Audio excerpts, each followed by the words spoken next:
Welcome to our channel. Today we how to update your business license income reporting in QuickBooks, full guide step by step clearly. To update your business license income reporting in QuickBooks, start by launching the QuickBooks application on your computer.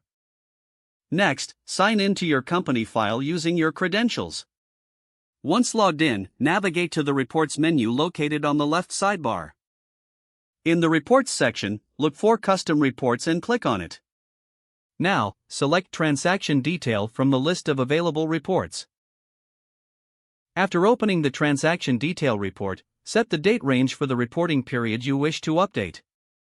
To filter the report by income type, click on the Customize button in the top right corner.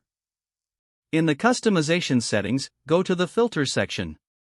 From the list of available filters, select Account. Then, choose the specific income accounts related to your business license income. If necessary, you can also apply additional filters like location or customer.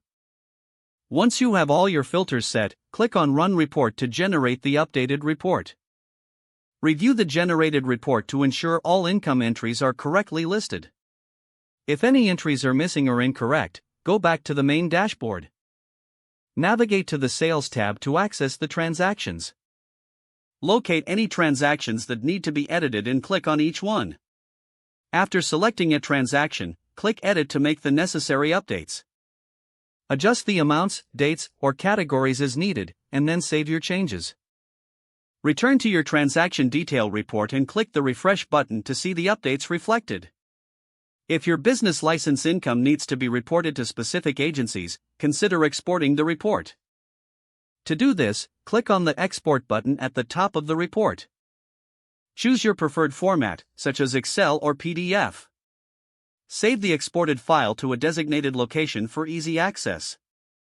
After exporting, ensure that your updated financials are backed up. Finally, review your updated income reporting periodically to maintain accuracy in your records.